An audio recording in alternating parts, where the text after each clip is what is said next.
Muito bem, estamos ao vivo. Vamos lá, doutor, boa noite, seja bem-vindo. Eu já vou colocando a musiquinha aqui enquanto o pessoal chega.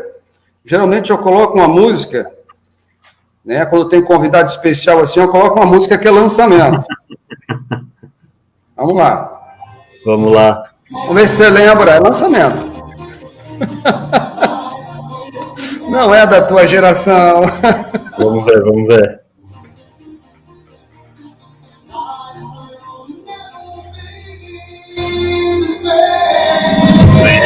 Conhece.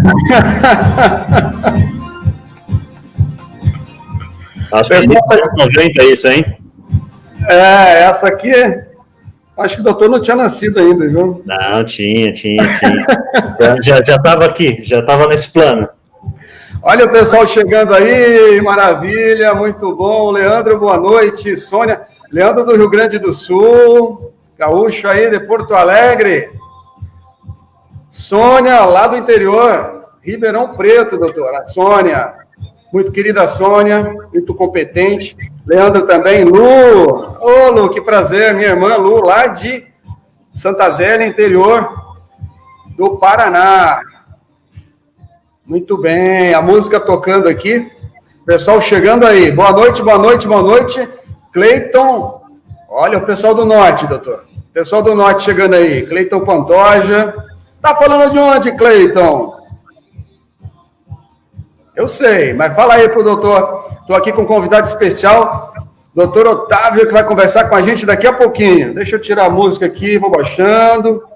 Eu quis apresentar o lançamento para ele aqui, para vocês também, que eu acho que vocês conhecem essa música.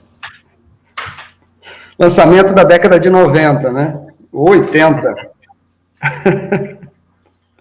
Deixa eu colocar aqui. Deixa eu ver se tem um pessoal aí que está entrando no Face também. Se estiver me pedindo aqui, eu já vou colocando o pessoal para dentro. Neuzinha do Paraná também, Cleiton, Luciana, Sônia, Leandro. Pessoal chegando aí. Muito bem, só vou tirar aqui a mensagem para deixar isso, muito bem, deixar só os comentários. Cleiton, tá pertinho. A gente está pertinho do Cleiton. Só queria que ele colocasse para a gente. Cleiton lá do Macapá.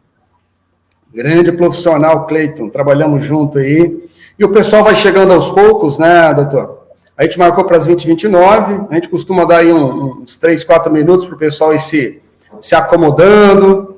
O assunto hoje é um assunto muito interessante também, a gente vai estar falando aí. Olha o pessoal chegando, boa noite. Vamos dizendo de onde vocês são aí para se apresentar para o doutor Otávio, que está aqui. Muito bem, Cristiane Vendrames, também lá do interior do Paraná. Quem mais está chegando aí? Muito bem. Vamos começando, então. Olha a Márcia chegando também. Bem-vinda, Márcia. Boa noite, pessoal. Boa noite. E já vão colocando aí também de onde vocês estão falando, que é para facilitar para o doutor Otávio, que é aqui de Biguaçu. Não sei se é natural, depois ele vai se apresentar, mas profissionalmente está vivendo e trabalhando, pelo menos trabalhando lá, né, doutor? Mas teve um tempo na França, depois vai falar com a gente aí. Olha a Márcia é de Santa Zélia também. Ó, que gostoso o pessoal aí do interior do Paraná. Muito bem, Márcia. Isso aí, sejam todos muito bem-vindos, sintam-se acolhidos aí carinhosamente por mim. E eu estou aqui com o doutor Otávio, né? A gente já falou, a gente já colocou aí, já anunciou bastante durante a semana que a gente teria hoje esse convidado especial para falar com a gente aí sobre, sobre um assunto muito importante que interessa a todos nós, né? Benefício, a gente conhece também as nossas obrigações, mas nós precisamos estar por dentro dos nossos benefícios também, dos nossos direitos, né? Dos nossos direitos. Luiz, meu irmão lá de Curitiba, muito bem, Luiz Cláudio, psicólogo, também fez live com a gente, doutor. Seja bem-vindo, mano. É isso aí. Doutor, palavra contigo, gostaria que se apresentasse e depois a gente vai na sequência, e com certeza daqui a pouquinho vão surgir dúvidas, e a gente vai tirando as dúvidas, o doutor vai tirando a dúvida do pessoal. Por favor, se apresente, quero saber se o doutor é aqui mesmo de Santa Catarina, se é de Biguaçu, se é do interior do estado. né, se apresente e, por favor, eu gosto muito de modelagem, né? Eu tenho formação em PNL, eu digo que a gente tem que admirar as pessoas e principalmente modelar, né? Porque a gente tem muito a aprender com as pessoas. E achei muito interessante o fato do doutor ter feito um mestrado na França, né? E, então, fale um pouquinho para a gente também como é que o doutor foi parar lá, né? E fazer esse mestrado lá, e escrever o livro, né? Coincidentemente na mesma editora, né? Que eu também, né? Muito parabéns pelo livro aí. Obrigado. Aqui, eu vou colocar aqui para o pessoal já ir vendo, né? Isso aqui é a capa do livro, né, doutor? Isso. Essa é a capa do livro aí para o pessoal ir vendo. Mas vamos lá. Doutor, palavra contigo. Bem-vindo, obrigado. Obrigado. Primeiramente, boa noite a todos, né? Obrigado novamente pelo convite. Para mim é uma alegria estar aqui nessa live. Obrigado pelo pessoal que eu estou vendo que já está chegando de várias partes do Brasil, que é bem interessante. Então, bom, sobre mim um pouco. Sou natural de Florianópolis, minha família é de Biguaçu, morei muito tempo em Biguaçu, meu escritório é em Biguaçu, já sou advogado há mais de 10 anos, basicamente atuando na área de direito previdenciário, aposentadoria, de regime geral quando a gente fala vinculado ao INSS, né, também de servidores, mas com mais ênfase no INSS, que é onde tem os maiores problemas, as maiores confusões, né. Escolheu bem, doutor. Oi? Escolheu bem, parabéns. Pois é.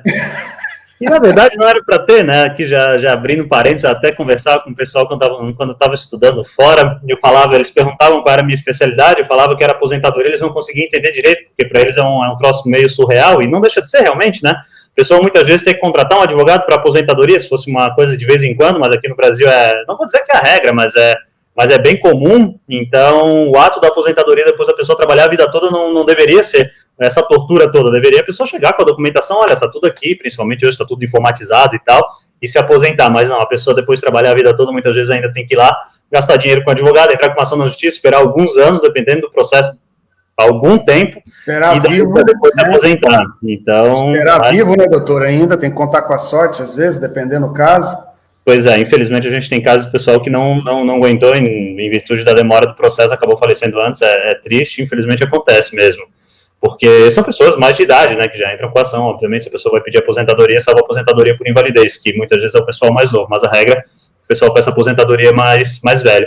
Mas, bom, voltando, falo de Itapema agora, moro em Itapema, adoro o lugar, aqui perto da praia. Muito bonita, Itapema, muito bonita. Daqui a pouco ela está competindo com o Balneário Camboriú, né? Daqui a pouco, só falta competir com os prédios também, com os arranha-céus, porque Balneário está...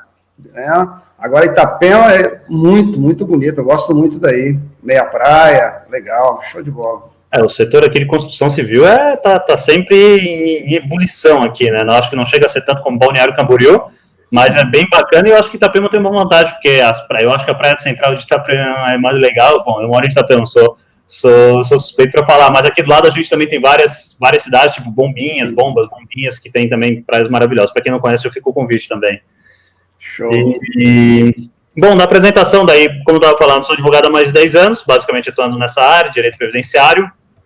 Depois de algum tempo, como eu acho que já tinha feito 3 especializações, porque acho que quando a gente atua em direito previdenciário, em outras áreas também, mas em direito previdenciário a gente tem que ter um certo conhecimento de direito do trabalho, porque as matérias são bem ligadas, né? E também direito tributário, porque às vezes o pessoal fica muito tempo sem contribuir, depois, como é que eu faço para contribuir? Isso aí não deixa de ser um tributo, às vezes o pessoal acaba não pagando alguma coisa, principalmente empresa, tem o direito previdenciário empresarial, que embora não seja muito falado, mas existe, empresas que pagam contribuições sociais, às vezes o pessoal não paga certinho, a União vai lá, vai cobrar, né, porque para cobrar é com eles mesmos, então eles não vão perdoar, então existe também esse direito previdenciário empresarial. Então eu acabei fazendo uma especialização também em direito tributário, uma especialização em direito tributário para completar meu curso de direito previdenciário, digamos assim. Depois de um tempo, em 2018, acabei indo para a França estudar direito social. Direito social para eles é basicamente direito do trabalho e direito previdenciário, porque o direito previdenciário para eles é meio que uma perna do direito do trabalho, que não deixa de ser, né? Porque a pessoa trabalha a vida toda e depois a pessoa vai se aposentar, é natural. Então, para mim foi um desafio, porque eu gosto bastante dessa parte de outras culturas, acho que a oportunidade quando a gente faz um mestrado, um doutorado, acho que se a pessoa tem oportunidade de fazer fora, além de estar aprendendo, claro, o conhecimento é sempre importante, mas também tem a oportunidade de ter contato com outras culturas, o que é muito engrandecedor, é uma experiência de vida. Então, também quem tem vontade, aconselho e tal, vale muito a pena. E conhecer essa parte do direito comparado, que a gente chama, né, que é comparar o direito brasileiro com o direito de outros países, e na França a gente acaba tendo matérias optativas, direito suíço, direito inglês, a gente acabou tendo. Então, claro, só para ter uma noção geral, mas é para, enfim, para conhecer, para ver como o direito brasileiro poderia evoluir. Agora teve a reforma da Previdência, teve alguns pontos que poderiam, a meu ver, claro, poderiam ser mais bem trabalhados, infelizmente não foram, se trabalhou muito com a parte econômica, que também é importante, né, claro, mas, a meu ver, daria para economizar de outra maneira. Então, e daí eu acabei fazendo. O meu objetivo, na verdade, um dos objetivos quando eu fui para a França era para fazer um comparativo entre a Previdência, entre a Seguridade Social francesa e brasileira. E quando eu comecei a falar com o meu orientador, ele meio que deu uma risada, ele falou, não, acho que não vai ser possível, que quero fazer, talvez nem que o doutorado consiga, porque a Seguridade Social francesa é muito complexa. Então, eu acabei fazendo um estudo entre um acordo entre Brasil e França, que é um acordo previdenciário, que depois, no caso, a gente pode falar um pouco mais, que daí eu traduzi, adaptei e lancei o livro pela mesma editora, pela nossa editora Lumen Juris. Quer dizer que resumidamente seria isso. O acordo foi de iniciativa tua, então? Esse acordo entre Brasil e França? Sim, para escrever disso, sim. Eu comecei a conversar com ele, em conversa com o meu orientador, e daí ele achou boa a ideia, porque o que acontece?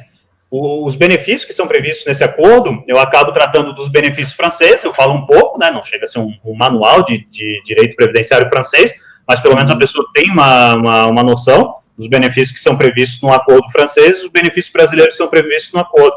Então eu acabo falando desses benefícios também, porque uma coisa que eu costumo falar, por exemplo, assim, você vai pedir um benefício na França, porque Brasil e França, Brasil e Alemanha, Brasil e Luxemburgo tem acordos, né? Mas você vai pedir um benefício na França, você brasileiro, e às vezes você não sabe nem os requisitos. Então, fica meio...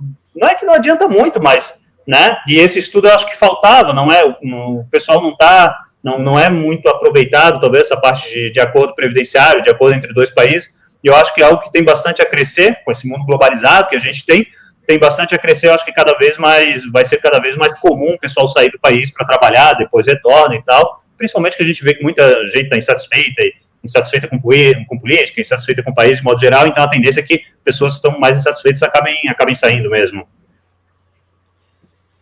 E, bom, e sobre esse acordo, doutor, tem alguma coisa que gostaria de falar sobre esse livro, sobre esse acordo que foi realizado entre os dois países? Então, nesses acordos, eu particularmente acho bem interessante, eles são acordos que tratam da matéria trabalhista e da matéria previdenciária. Porque o que acontece? O Brasil tem acordo com, se eu não me falha a memória agora, 16 países, tá? França, Suíça, Estados Unidos e tal, normalmente são os países onde tem mais brasileiros trabalhando.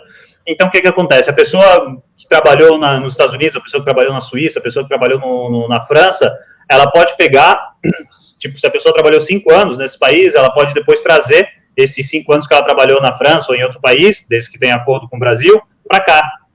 E aproveitar esse tempo para sua aposentadoria. Acontecia antigamente, quando eu comecei a advogar, isso era mais comum, pelo menos, que chegava para mim com atleta.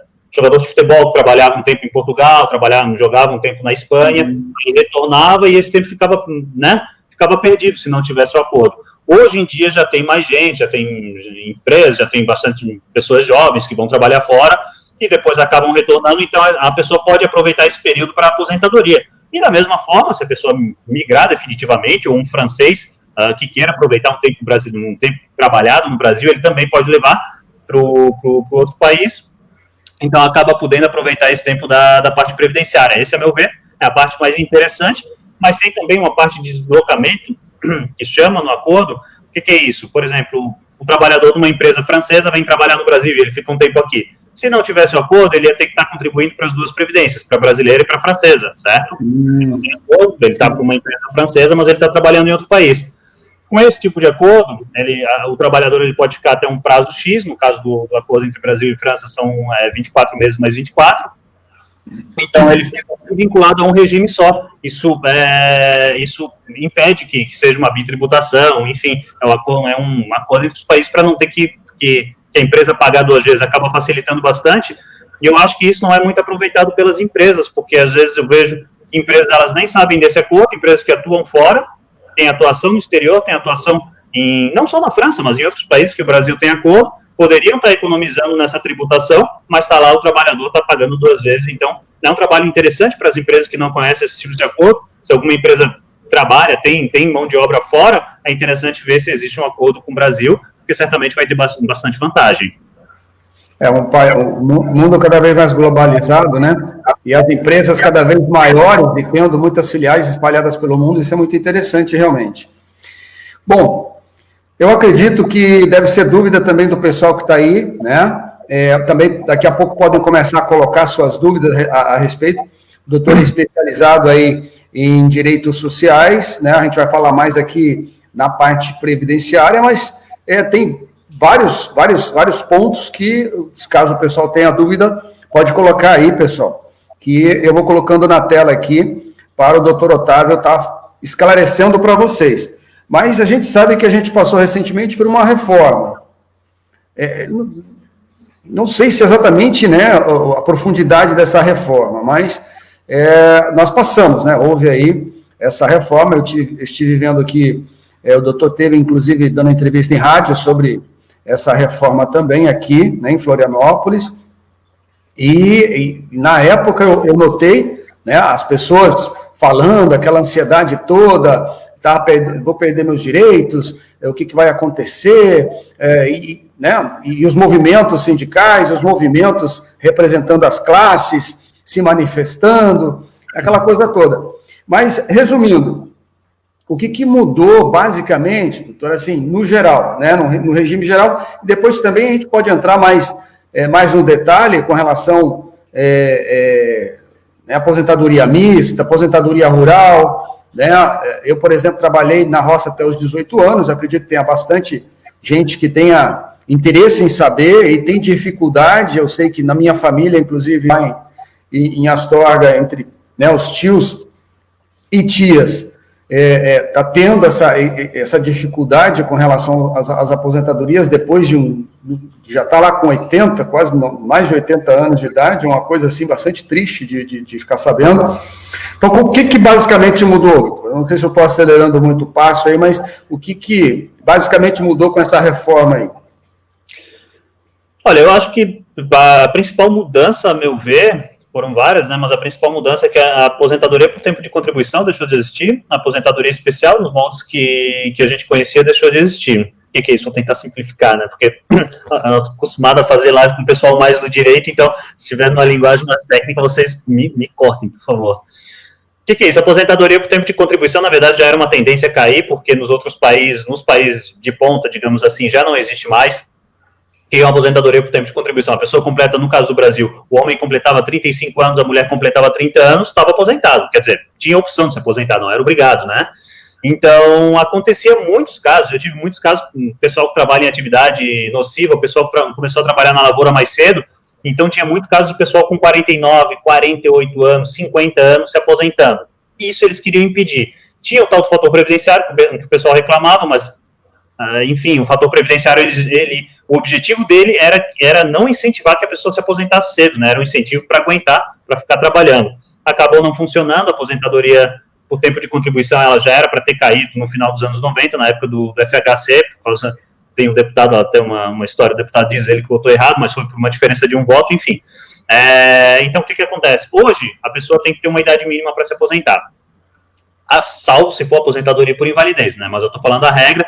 Então, se a pessoa tiver só, não, tem 35 anos de contribuição, mas tem 50 anos de idade, não vai se aposentar. Essa é a regra. Existem algumas exceções, por exemplo, existe uma tal de regra de transição. Regra de transição, só para explicar mais ou menos, para que serve essa regra de transição? Quando a gente fala em direito previdenciário, a gente está falando de direito de uma pessoa de 30, 40, 50 anos de vida laboral, né? Então, mudar de uma hora para outra um direito desse, uma pessoa que estava muito perto de se aposentar, chega a ser desumano até às vezes, né? Por exemplo, a pessoa estava, vamos supor, há um mês para se aposentar, se aposentar, vai lá, muda a regra e ela tem que trabalhar mais 10 anos. Então, para evitar esse tipo de coisa, eles fazem algumas regras de transição para suavizar essa transição para quem está muito perto de se aposentar. Por exemplo, o homem que tinha 33 anos de contribuição, por mais que ele tivesse 50 anos de idade, vamos supor, um homem com 50 anos de idade e 33 de contribuição, em tese, com a reforma, as pessoas que estão entrando no regime agora, elas só vão poder se aposentar com 65. Então, para impedir que essa pessoa tivesse que trabalhar mais 15 anos, eles fizeram uma regra de transição, né, e ele tem que pagar um pedágio.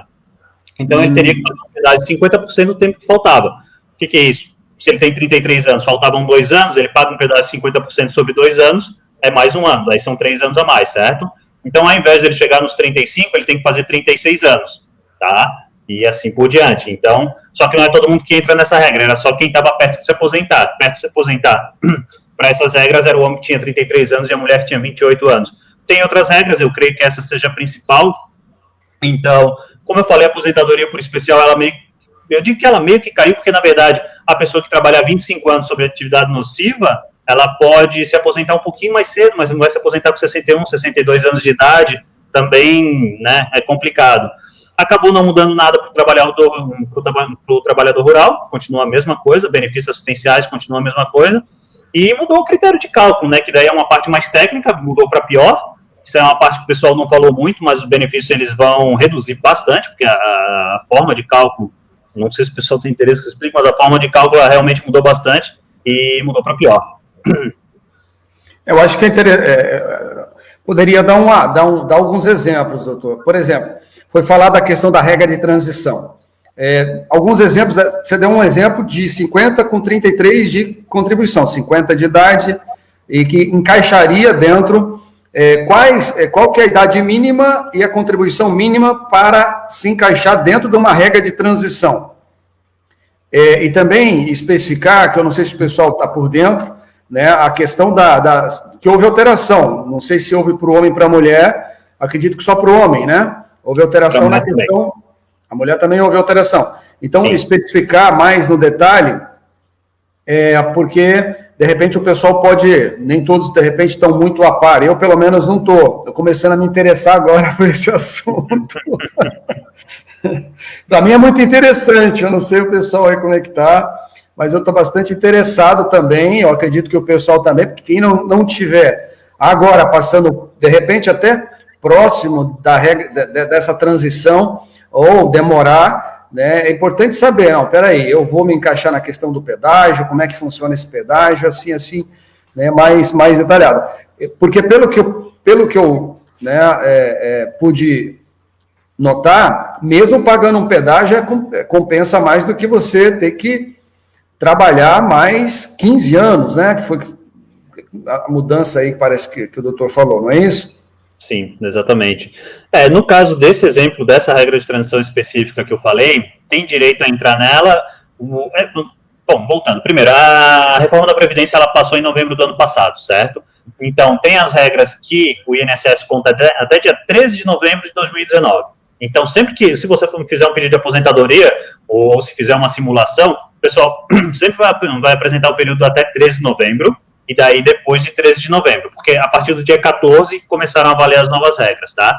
Então, até quem tinha, até 13 de novembro do ano passado, o homem que tinha 33 anos, ele já entra numa regra de transição. Se ele tinha 32 anos, 11 meses e 29 dias, infelizmente ele não entra. E pior é que eu tive um caso no escritório de um senhor que tinha 32 anos, 11 meses e alguma coisa, e quando eu falei para ele que ele ia ter que trabalhar uns 10 anos a mais, ele ficou meio ruim, coitado. Bom, é compreensível, né? Ele estaria bastante perto de se aposentar e agora ele vai ter que trabalhar uns 10 anos a mais, eu não me lembro exatamente quanto, mas era... Por causa de uma diferença de poucos meses, isso? Porque assim, ó, se o homem tinha 33 anos até dia 13 de novembro do ano passado, ok, ele pega essa regra de transição.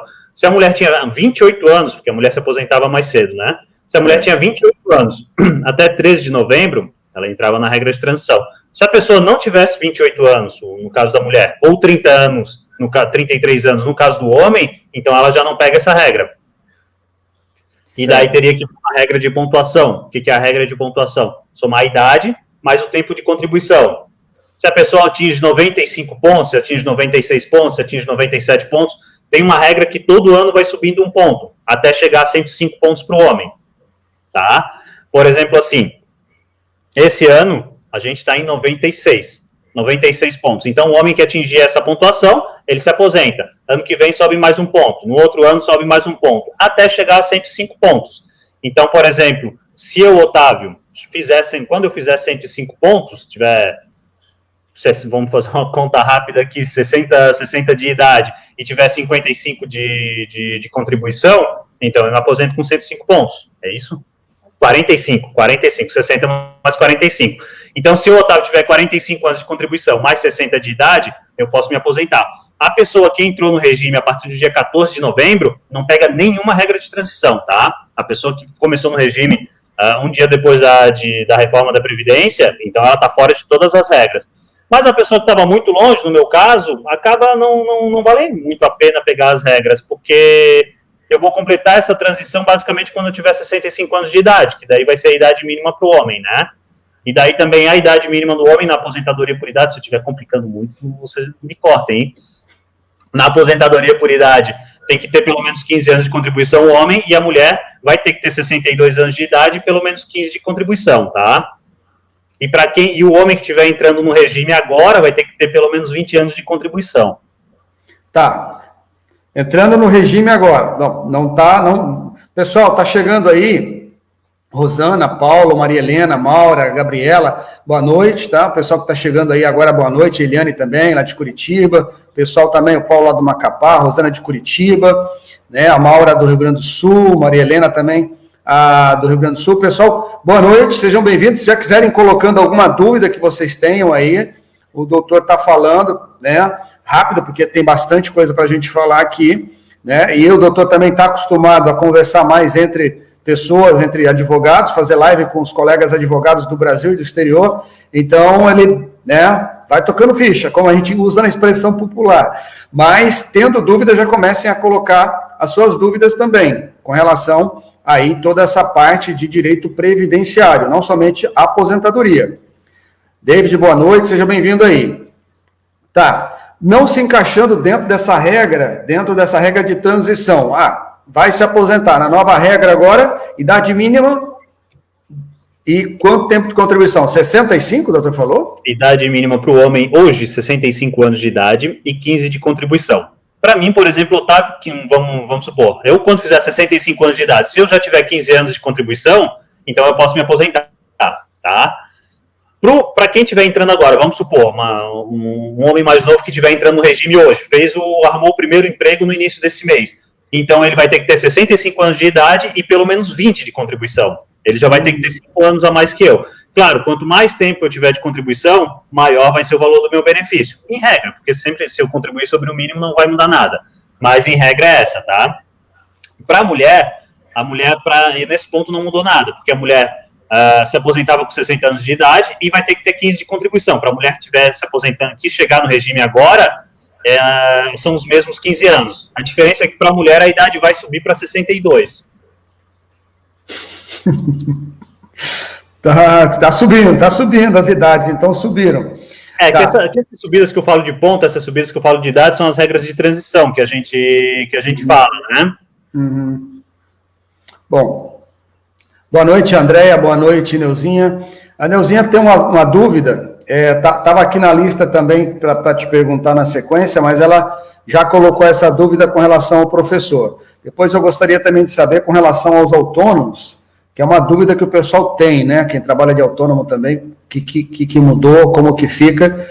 Mas aí a Neuzinha está perguntando com relação à aposentadoria do professor. O que muda? Então, eu imagino que seja o professor do regime geral, né? Se for ligado a algum serviço público, ao Estado, ao município, são outras regras, tá? Aí ela pode especificar. Se for junto ao INSS, o que acontece? O professor ele podia se aposentar antes. Ele podia se aposentar com 25 anos de tempo de contribuição, tá certo? Sem idade mínima, tá? Então, até 13 de novembro do ano passado, o professor que tivesse... e o professor, ou qualquer pessoa que completou os requisitos até 13 de novembro do ano passado e não pediu aposentadoria ainda, ele pode pedir, não faz mal. Se ele já completou os requisitos antes da reforma e não pediu, ele não perdeu o direito, tá? Mas voltando para o professor. O professor com 25 anos de tempo de contribuição, ele se aposentava. Então, nesse caso, ele não tinha uma idade mínima. Agora, ele vai se aposentar um pouquinho antes, tá? Ele tem essa redução de 5 anos, só que ele tem que ter uma idade mínima também. Na verdade, agora todas as regras têm que ter idade mínima, tá? Eu até já vi ali antecipando a outra pergunta. Mesmo, por exemplo, dentista, médico, caminhoneiro, pessoas que têm atividades consideradas nocivas à saúde, antigamente todo mundo poderia se aposentar sem uma idade mínima. O que acontece agora é que algumas atividades elas vão poder se aposentar antes, tá? No caso de aposentadoria especial, 61, 62 anos, só que vai ter que ter essa idade mínima. Por mais que a pessoa trabalhe a vida toda como especial. É por isso que muita gente diz que a aposentadoria especial meio que acabou com essa reforma. Assim, só para dar um outro exemplo para vocês, vamos ver se a gente ilustra melhor. Por exemplo, assim, ó, aquele mineiro que trabalhava no subsolo, lá dentro da mina terrestre, aquele mineiro, ele podia se aposentar com 15 anos de contribuição, que é uma atividade considerada altamente nociva, é uma atividade que a pessoa, problemas pulmonares, respiratórios, tudo quanto é problema desse tipo a pessoa tinha. Infelizmente é uma atividade bem pesada e eles não têm uma expectativa muito grande de vida, infelizmente. O que acontece? Esse pessoal poderia se aposentar com 15 anos de contribuição, tá? Agora, eles vão ter que ter uma idade mínima também. Então, por mais que eles podem se aposentar um pouco antes, só que eles vão ter que ter essa idade mínima. Então, isso que ficou uma crítica muito grande, porque se falar, dependendo da atividade da pessoa, a pessoa não vai conseguir chegar viva ou ela vai ter que mudar de atividade na metade do caminho. Então, essa foi uma grande crítica que se fez. Mas ninguém agora escapa dessa idade mínima, infelizmente. E qual que é, no caso aqui do professor de regime único da Neuzinha, qual que é a idade mínima? Idade mínima são 5 anos a menos daí, tá? No caso da mulher, daí passa vai ser 57 anos. Foi o caso aqui da dúvida. Caminhoneiro também? Caminhoneiro não, é porque o professor tinha essa regra, tem essa regra específica. Caminhoneiro, que caminhoneiro é o seguinte, ó. Caminhoneiro até 95, daí vamos complicar um pouco. Até 95, o caminhoneiro ele convertia automaticamente. O que era essa conversão automática? Contava 40% a mais, tá? Então, por exemplo, assim, o caminhoneiro que até 95 tivesse trabalhado 20 anos, ele contava com esse 40% a mais, e então equivalia a 28 anos, certo? Acabava se aposentando, depois, se tivesse 7 anos de outra atividade, ele acabava se aposentando. Então, até 95, 28 de abril de 95, o fato de estar na carteira dele trabalho escrito caminhoneiro, principalmente caminhoneiro motorista rodoviário, normalmente, né? Então, ele acabava convertendo automático. De 95 para frente, ele tem que comprovar por algum laudo que essa atividade é nociva para a saúde dele. Na prática, acaba sendo difícil de comprovar, porque os caminhões hoje eles são mais modernos e tal, poderia talvez encaixar pelo ruído, mas se for um caminhão mais novo, acho que não vai conseguir. Mas resumindo, para tentar não complicar muito, o caminhoneiro, como qualquer outra atividade, depois de 95, tem que ter um laudo técnico expedido pela empresa, apresenta esse laudo no INSS, dizendo que a atividade é nociva, explicando, né, ou se o ruído é muito acima do limite legal, ou se tem poeira, não é o caso do caminhoneiro, mas se tivesse poeira, ou, enfim, qualquer agente biológico e tal. Então, apresentando esse laudo no INSS, a pessoa poderia pegar esse tempo especial, tá? Mas, digamos assim, eu estou tentando não complicar, mas a atividade, assim mesmo, a única atividade diferenciada que por exemplo, eu sou professor em sala de aula, porque tem professor que trabalha com coordenação na diretoria, tem professor universitário, esses professores não entram, tá? Tem que ser professor que trabalhe mesmo em sala de aula e universitário não conta. Então, a pessoa, pelo fato de ser professor, comprovando que era professor dentro de sala, ela poderia se aposentar já com 25 anos. Bom, a Neuzinha colocou ali, mas acho que não é uma pergunta, não. Ela se aposentou aos 50 de idade necessário e 25 de contribuição. Sim, que era a regra antiga, que era a regra de novembro. E daí essa regra que eu falei, que vai ter que ter uma idade mínima, isso é de 14 de novembro para cá, e para quem não tinha completado os requisitos e para quem não entrava em nenhuma regra de transição, tá? Bom, aposentadoria por idade, eu vou colocar aqui já outro slide, os outros slides na sequência. O pessoal, a Neuzinha aí está participando bem, obrigado, Neuzinha. Se tiver mais alguma dúvida, fique à vontade. Se tiver mais alguém com dúvida, pessoal, aproveita que o doutor está aí, ele não está cobrando. Né, doutor? Está compartilhando a sabedoria dele, fez mestrado na França e está trazendo conhecimento para a gente aqui, né, especializado dentro dessa área de direitos sociais. A Neuzinha parece que tem mais lá uma dúvida, mas eu vou colocar os outros slides aqui. Deixa eu ver a dúvida dela. O caminhoneiro não ganha quanto à jornada diária ser diferenciada? É uma pergunta, Neuzinha, é isso? Acredito que seja. Eu não entendi muito bem a pergunta, para falar a verdade. O caminhoneiro não ganha quanto à jornada diária ser diferenciada. É porque assim, ó, se eu entendi bem, porque o caminhoneiro, às vezes, algumas profissões têm atividade diferenciada, mas aí são questões trabalhistas, tá? Às vezes ganha algum adicional, às vezes até a pessoa ganha um adicional de insalubridade, adicional de periculosidade na justiça, na justiça não, no contra-cheque, mas não necessariamente isso vai ser considerado especial para o INSS. Eu não sei se é bem isso que ela quis perguntar, até se ela quiser esclarecer, fica à vontade que a gente já resolve aqui, ou tenta resolver pelo menos, né? Isso aí, Neuzinha, coloca na sequência aí.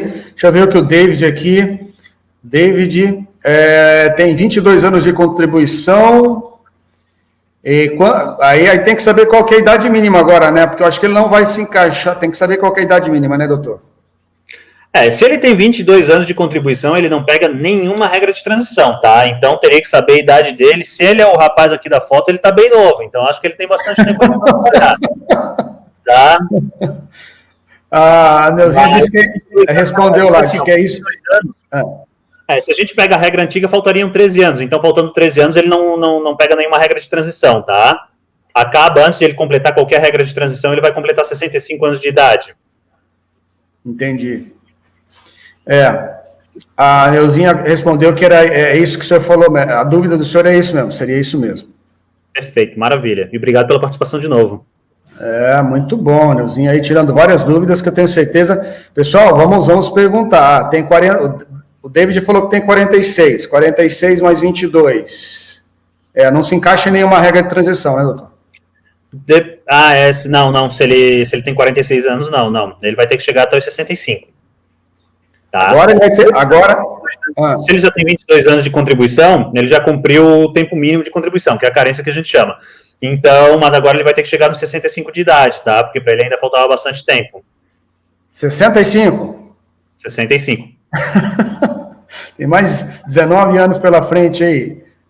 Assim, só se ele tiver alguma atividade especial, mas aí ele vai ter uma redução, mas vai ter uma redução de 3, 4, 5 anos no máximo, tá? Porque, assim, existem algumas possibilidades de redução, mas também não é uma redução grande como a gente tinha no regime antigo. Entendi. Na regra antiga, melhor dizendo. A Neuzinha colocou que seria o fato de esta jornada diferenciada seria utilizada no tempo de aposentadoria. Então, no Brasil a gente tem uma regra, eu considero essa regra bizarra, mas enfim, a lei a gente tem que... Por exemplo, assim, a pessoa, como eu estava falando, se ela estiver ganhando insalubridade, periculosidade, se ela tiver aquela jornada 12/36, que é muitas vezes jornada de vigilante e tal, por si só, ela não tem direito à aposentadoria por causa disso, tá? Claro, no vigilante, se o vigilante trabalhar armado, ele vai ter direito a uma aposentadoria especial, mas porque está trabalhando armado e não porque está fazendo a jornada de 12/36. Se a pessoa trabalha só durante a noite, né, ela vai ganhar adicional noturno no contra-cheque, mas não necessariamente o trabalho noturno é considerado o trabalho especial para o INSS. Então, tem que fazer essa distinção, para mim, na minha cabeça, eu, Otávio, se é nocivo para a saúde, se eu trabalho à noite, sempre trabalho à noite, isso faz mal para a minha saúde, e a empresa tem que me pagar um adicional para isso, me parece justo que eu me aposentasse um pouco mais cedo. Mas essa não é a regra, tá? Isso é só um pensamento que eu tenho para mim. Para o INSS, isso é indiferente, vai ter que apresentar um laudo mesmo. Certo. Vamos entrar aqui, então. Aposentadoria por idade mista, vamos dar sequência aqui. Muito bem, nós temos aqui aposentadoria rural, amparo social ao idoso, que tem direito ao benefício, benefício da prestação contínua. E tem uma dúvida aqui, ó, até coloquei, perdi meu processo agora, que nessa dúvida, na verdade, surgiu de aposentadoria, no benefício rural mesmo, né, que me perguntaram que a pessoa entrou com processo na justiça e perdeu. Se ela, aí a dúvida e aí de repente vai ser uma dúvida para mais pessoas. Sim. Infelizmente perdeu. O que fazer? Tem como recorrer ou tem algum outro tipo de benefício paralelo ou vai ter que pedir socorro para a família? Os filhos que vão ter que ir? Não, tudo para quase tudo se dá um jeito. Mas, assim, o direito previdenciário, quando a gente fala de aposentadoria, tem algumas peculiaridades, tá? Vamos começar do início. Quando a gente faz um pedido de aposentadoria, a gente não pede direto na justiça. A gente vai numa agência do INSS ou pede pela internet, mas a gente faz o pedido para o INSS, certo? Isso é um processo também. A gente diz que é um processo, mas um processo administrativo, tá? Então, se o INSS diz para a pessoa, olha, você tem direito de se aposentar, ok, você vai lá, se aposenta e recebe. Se o INSS diz nesse processo, você não tem direito a se aposentar, então abre dois caminhos. Primeiro, você pode recorrer dentro da agência do INSS, tem uma junta de recursos, tá? Ou você pode ir direto para a justiça, certo? Então, se você perdeu o processo na agência do INSS, você recorre dentro da agência ou vai para a justiça. Ou deixa assim, né? Se você for para a justiça, então também é a mesma coisa, o juiz vai analisar seu processo, vai ver as provas que você juntou, vai ver as testemunhas e tal. Se você ganhar o processo, o juiz vai dizer, olha, você vai receber e tal, você vai receber tanto. Se você perdeu o processo, em regra, aí você pode recorrer também, mas vamos supor que passou o prazo para recurso, ou você recorreu e não mudou nada. Em regra, a pessoa, quando pede um processo, ela não pode rediscutir a matéria. Por exemplo, vamos sair do direito previdenciário, para tentar deixar mais claro. Se eu movo uma ação de dano moral contra alguém, eu vou lá e perco essa ação. Então, eu perdi para sempre. Eu não posso ficar a vida toda discutindo, não, mas eu acho que o juiz analisou errado e tal, então eu vou mover de novo a ação de dano moral, eu vou mover de novo. Eu não posso fazer isso, tá? No direito previdenciário, por exemplo, no caso do rural, vamos supor, eu fui lá, eu juntei uma documentação, o juiz disse, não, essa documentação, ela não é suficiente para comprovar que tu era agricultor quando trabalhava lá com 15 anos com teus pais. Então, então não vais ganhar. Mas vamos supor que depois do processo, eu consegui falar com um parente que morava mais longe e tal, porque essa documentação de rural é uma documentação, via de regra, bem antiga, 30, 40 anos, então às vezes é difícil de arrumar.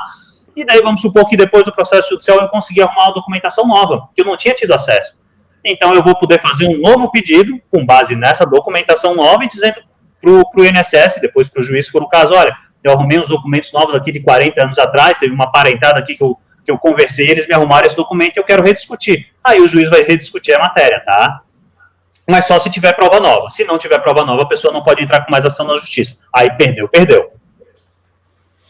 Para quem trabalha na roça, Terezinha, que está sempre participando com a gente, obrigado, Terezinha, pela sua dúvida. Não mudou, né? A aposentadoria rural, houve alguma mudança com relação a essa nova regra, não, né, doutor? Bom, primeiro, boa noite, Terezinha. Não houve mudança, tá? O trabalhador rural, a idade continua a mesma.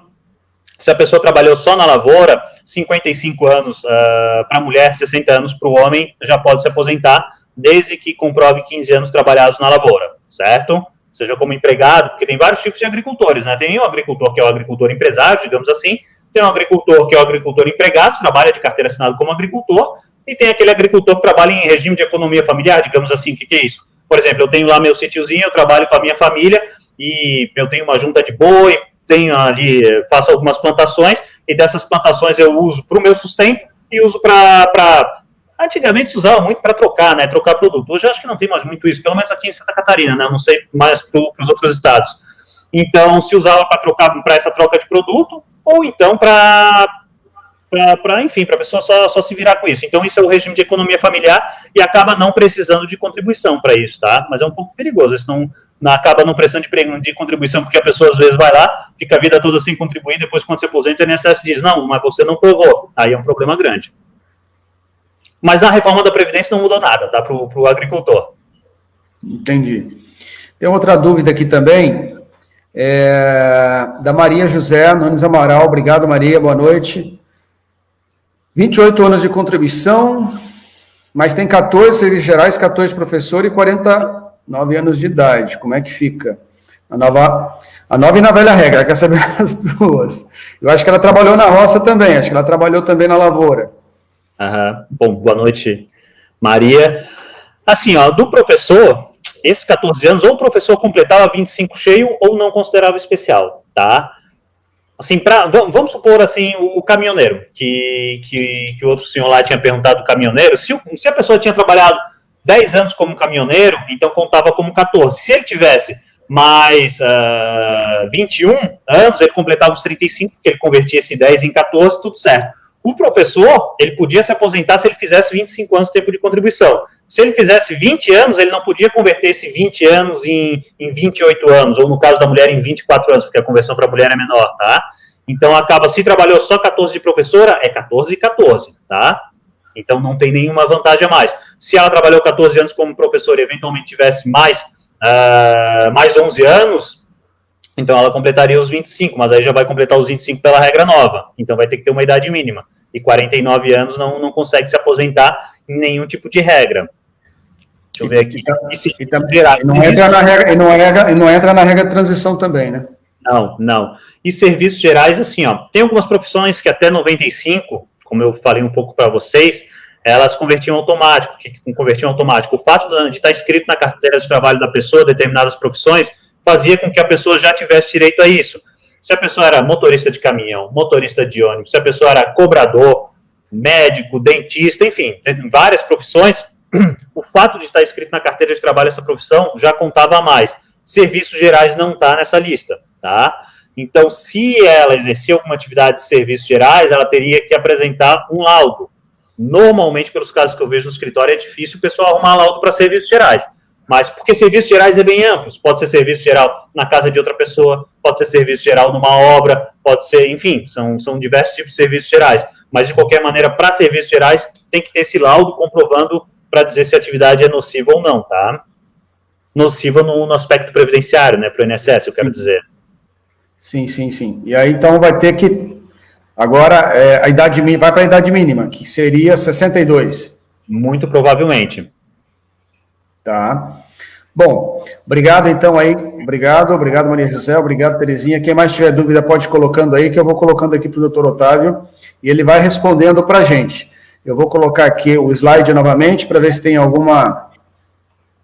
se a gente tem alguma coisa a mais a respeito desse aposentadoria rural, desse amparo social ao idoso.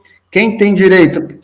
Qual seria? Esse amparo é a mesma coisa do benefício de prestação continuada? Não, né? É diferente, né, doutor? Não, na verdade seria o benefício de prestação continuada. Só um detalhe ali, eu estou vendo uma questão bem interessante aqui, eu não sei se eu respondo agora ou se eu respondo depois. Tem uma senhora aqui perguntando dos sindicatos dos trabalhadores rurais. Eu acho sempre interessante esclarecer isso. Eu não sei se eu posso esclarecer agora ou faço depois. Fique à vontade. Então, vamos lá. Dos trabalhadores rurais, eu vejo que muita gente, às vezes o pessoal vai lá e paga sindicato. E daí, às vezes, o pessoal chega, Otávio, eu completei no caso da mulher, 55, do homem com 60. Olha, eu trabalhei 15 anos na lavoura e eu paguei o sindicato durante esses 15 anos. Então, automaticamente, eu tenho direito a me aposentar, certo? Errado. Tá? Porque o que o pessoal tem que ter em mente, eu sei que já está mudando um pouco, mas o que tem que ter em mente é o seguinte: se eu estou pagando para o sindicato é uma coisa, o INSS é outra coisa, certo? O dinheiro que eu estou pagando para o sindicato não está chegando para o INSS. Se o INSS não está recebendo, o INSS vai pedir bastante prova. Porque qual é a regra? O INSS é um seguro, na verdade, é um seguro obrigatório, né, público, mas é um seguro. Qual é a regra de um seguro? A gente paga se a gente recebe se a gente paga, certo? Primeiro a gente paga, para depois a gente receber. Se a gente não paga, existem algumas exceções, como o trabalhador rural em regime de economia familiar, e existem outras exceções, mas a regra é que eu tenho que pagar para receber. No caso, eu vejo que muita gente paga para o sindicato, só que achando que, como se estivesse valendo isso, como se fosse para o INSS, mas não. Não que eu esteja aqui dizendo para a pessoa não pagar para o sindicato. Tem muitos sindicatos que têm diversas vantagens. A pessoa vai lá, tem desconto na farmácia, tem desconto na lojinha ali do bairro e tal. Tem vários descontos. O sindicato vai lá, eles arrumam a documentação, eles facilitam para arrumar a documentação. Facilita o que eu disse, ele já faz o dossiê bonitinho da documentação. Mas isso por si só, o fato de pagar para o sindicato, que eu queria deixar claro, não automaticamente quer dizer que a pessoa está contribuindo para o INSS, tá? Eu já vi vários casos de pessoas, poxa, mas eu paguei 20 anos, 25 anos no sindicato, pessoa já com idade, e eu assim, olha, você não tem documento nenhum, não vai dar, e daí às vezes, se a pessoa insiste em fazer o pedido, realmente o INSS não reconhece, porque se não tiver prova que trabalhou na lavoura, prova que eu digo, testemunha ajuda, mas não pode ser só testemunha, tem que ter documento, uma escritura de terra, enfim, tem que ter algum documento comprovando que trabalhou na lavoura, tá? Só com a contribuição do sindicato não dá. Muito bem, muito bom. Claro para ela.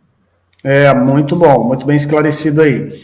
Tá, então, voltando aqui, o amparo social ao idoso seria a mesma coisa que esse benefício de proteção, de prestação continuada, é isso? A prestação continuada ou benefício assistencial, como alguns chamam também, tá? Existe o benefício assistencial ou prestação continuada do idoso e da pessoa com alguma deficiência, né? Então, são pessoas, de regra, que com baixa renda, que podem receber do INSS mesmo sem ter contribuído, ou se não contribuíram o suficiente, né? Porque tem sempre um número mínimo de contribuições para poder receber do INSS. Então, a pessoa pode acabar recebendo, sempre sob condições de financeiras, ou seja, ela tem que ter ela não pode receber mais do que um valor X, que é um valor bem baixo, para falar a verdade, a pessoa tem que estar em estado praticamente de miserabilidade mesmo, tem que ser uma situação financeira terrível mesmo, para poder receber esse benefício assistencial. E daí existe o do idoso e existe o da pessoa com deficiência. Bom, pessoal, quem tiver dúvida... Só continuando, o idoso, para esse tipo de caso, considera-se o idoso com 65 anos, tá? Daí o idoso que ele tiver uma renda inferior a 1/4 do salário mínimo, que, poxa, dá R$260, mais ou menos.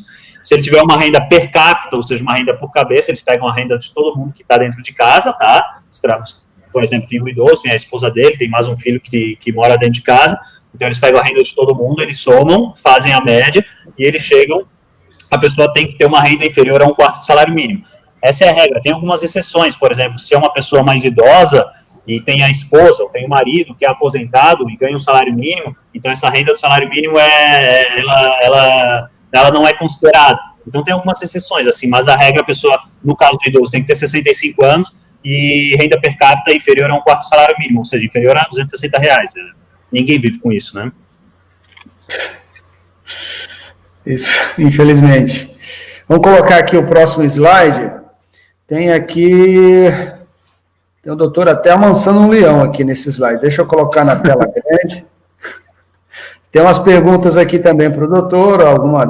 Tem a questão do INSS, pensão por morte, o que é carência do direito previdenciário e também isenção de imposto de renda para aposentados, que é aí essa parte que o doutor está amansando um leão lá.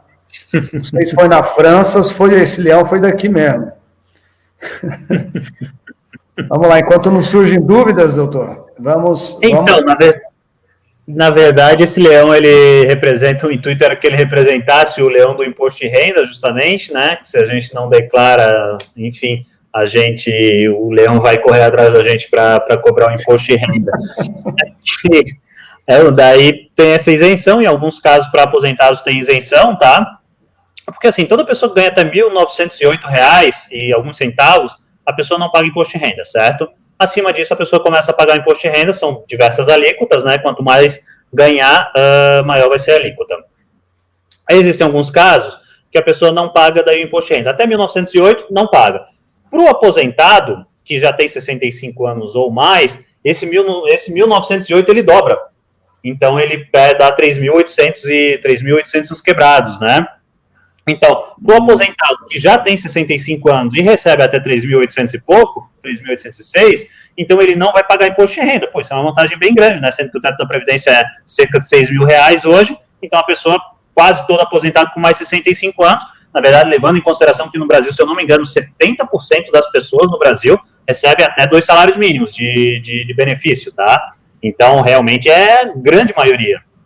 É raro uma pessoa... Para nível Brasil, é raro uma pessoa que ganha perto do teto. Mas, enfim, então até R$3.800, a pessoa não paga imposto de renda, tá? Se tiver 65 anos ou mais. Além disso, tem algumas doenças que elas isentam de imposto de renda. Essas doenças, tem uma lista de doenças, tá? A lei traz especificamente, mas só para dar alguns exemplos. Pessoas são portadoras do vírus HIV, pessoas que têm cardiopatia grave, pessoas que são cegas.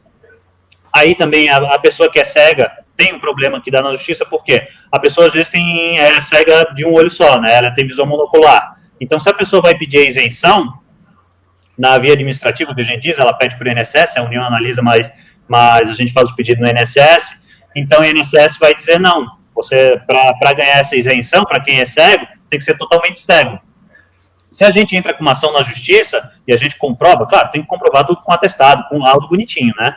Mas se a gente comprova que a pessoa é cega de um olho só, visão monocular, cegueira monocular, que a gente diz, então a pessoa acaba ganhando a isenção, tá? Então tem tem algumas discussões assim que acabam indo para a justiça. Então, pessoas que têm neoplasia maligna, têm ou tiveram, elas acabam tendo isenção de imposto de renda também, tá? Por caso de aposentados.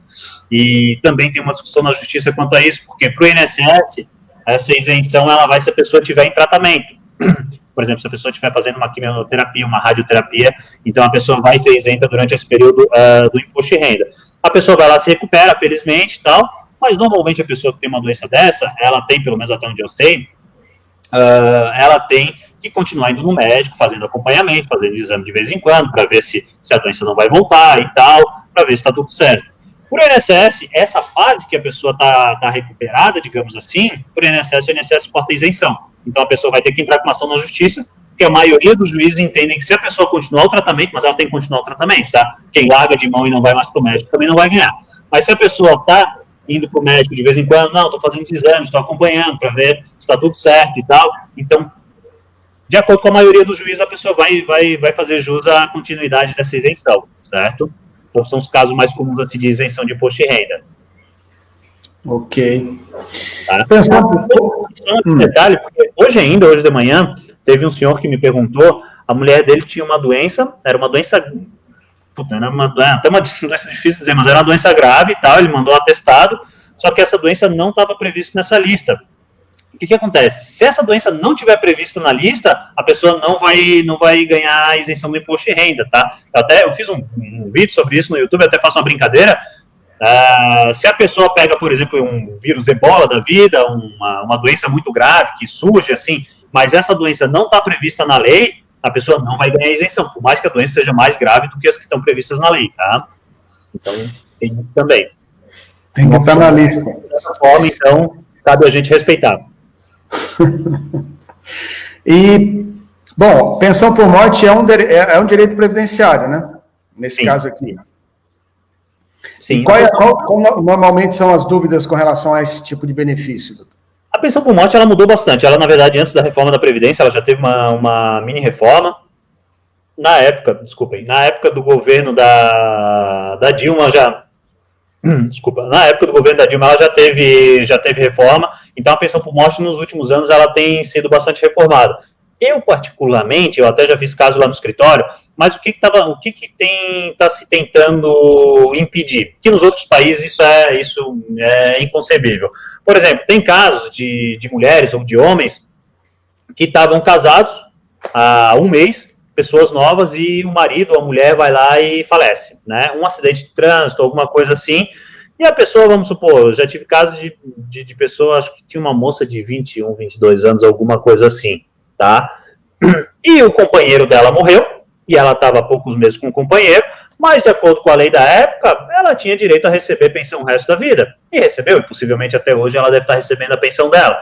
Então, esse tipo de coisa, eles tentaram cortar nos últimos tempos, e eu particularmente até acho justo, porque uma pessoa que tem 20, 21, 22, 23, 4 anos, e tem condições de ir para o mercado de trabalho, claro, se ela não tem nenhuma incapacidade e tal, né, e daí vai ficar recebendo uma pensão por morte durante 40, 50 anos, isso vai trazer prejuízo para o cofre público. Então, é esse tipo de economia, digamos assim, que eu acho que teria que ser pensado, e não em forma de cálculo, enfim, que acaba prejudicando bastante, tá?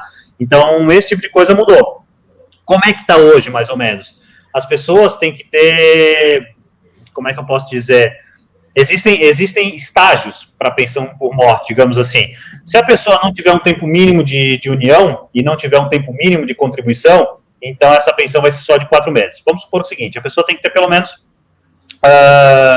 2 anos de casado e 18 contribuições, certo? Se ela tiver abaixo disso, quem sobreviver vai ganhar a pensão por 4 meses só. Em regra, tá? Se a pessoa tiver alguma deficiência, se for acidente de trabalho e tal, aí muda, tá? Mas em regra, se a pessoa tem menos de 8 contribuições e menos de 2 anos da união ou do casamento, seja união do mesmo sexo, união de pessoas de sexos diferentes, isso aí não importa, tá? Então ela vai ter direito só a 4 meses. A partir daí, vai sendo gradativo. Até a pensão ela só passa a ser vitalícia se o que sobrevive tiver mais de 44 anos de idade. Certo? Por exemplo, assim, tem 43 anos de idade, uma pessoa com 43 anos de idade, sempre falando do INSS, tá? Porque no regime próprio, regime dos servidores, às vezes é diferente, dependendo do regime.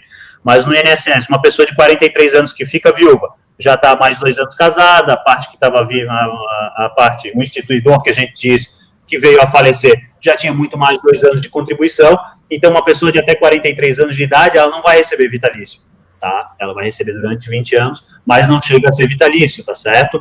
E daí assim por diante, né? Tem alguns casos são 4 meses, outros casos são 10 anos, e de 44 anos para frente a pessoa recebe vitalício, tá? Ótimo. E aí, no caso, tem que ser comprovado. Tem que ser comprovado. A união tem que ser comprovada. Tem que estar em cartório ou testemunhal? Como é que funciona? Então, se eles são casados no civil, né, a comprovação ali é a própria certidão de casamento, não há problema nenhum, não há qualquer dúvida. A questão fica quando é uma relação de companheiros. Antes da reforma, só com testemunha era válido. Como é que é isso? A pessoa estava, às vezes, 5 anos, tinha um casal junto, 5 anos. Não tinha documento, não tinha conta conjunta, não tinha nada, não tinha nenhum documento. Chegava lá 3 testemunhas na frente do juiz, diziam que as pessoas estavam juntas, que conheciam essas pessoas e tal, o sobrevivente ia ganhar a pensão, certo? Hoje em dia, obrigatoriamente tem que apresentar alguma prova, certo?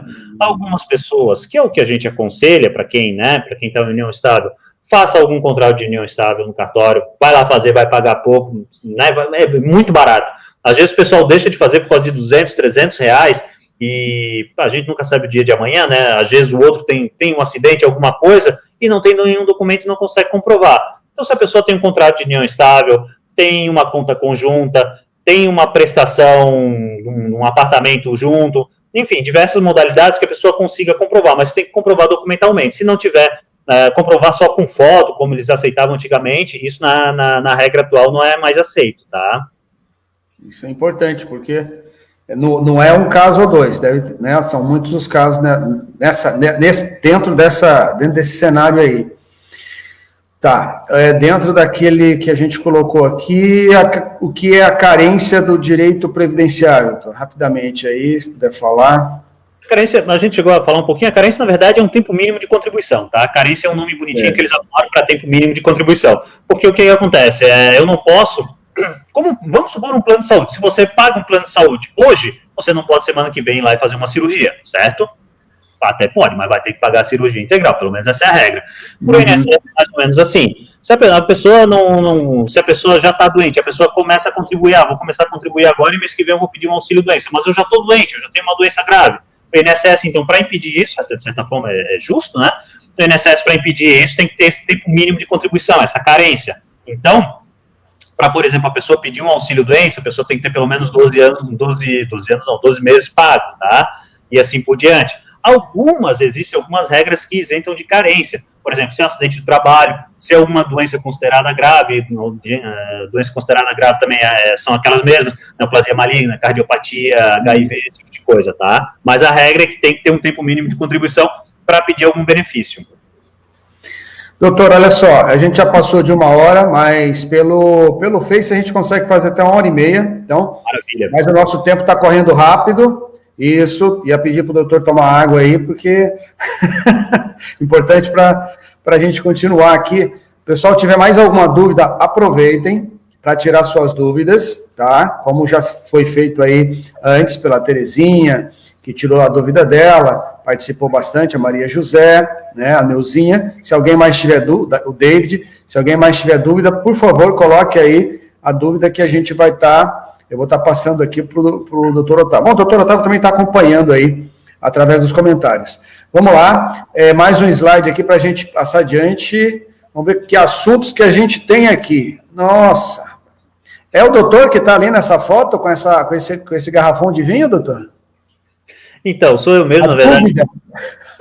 Às vezes a gente faz uma espécie de Não é uma brincadeira, mas é para chamar a atenção para alguns assuntos sérios, né? Porque o que acontece? Às vezes o pessoal começa a tomar uma cerveja no final de semana, começa a tomar um uísque a mais e tal, e começa a ficar embriagado com frequência, vai achando que é coisa de brincadeira. Eu não sou nada moralista, não estou aqui para cuidar da vida de ninguém, tá? Eu acho que cada um tem que fazer o que bem entender. Mas eu falo aqui de questão de doença e falo de questão que existem casos que a pessoa acaba tendo algum vício, seja por álcool, seja por tóxico. Eu acabei, nesse caso, falando do alcoolismo, mas o mesmo se aplica a pessoas que têm dependência química, isso quer dizer com droga, enfim, qualquer tipo de droga, né? Então, são pessoas que muitas vezes A coisa começa a ir na brincadeira, né? Até por isso que eu fiz essa foto, começa, não, pô, vou tomar um uísque, vou usar determinado tipo de droga e tal, a coisa começa a perder controle, claro que não vai ser de um mês para o outro, mas com o passar dos anos, o que acontece? Às vezes a pessoa começa, principalmente quando começa a ficar mais velha, começa a apresentar diversos efeitos decorrentes do alcoolismo, do uso de tóxico, como demência, às vezes vai ter que ser internada para se curar de um alcoolismo ou para se curar de uma dependência química. Eu não sei se exatamente se o termo curar é correto, mas pelo menos para se limpar, como o pessoal diz comumente, né? Então, a pessoa tem que ficar um tempo afastada, e esse tempo que a pessoa está se tratando, esse tempo, muito provavelmente, a pessoa vai ganhar o auxílio-doença, né? Desde que a pessoa pagasse o INSS, desde que a pessoa cumprisse a carência, ou seja, tivesse aquele tempo mínimo de contribuição. Então, muitas vezes eu vejo que chega lá no escritório, muitas vezes problemas com pessoas que realmente doentes pelo fato de alcoolismo, né? Que às vezes, de novo, a gente até fala, e muitas vezes o pessoal acha que é brincadeira, mas não é.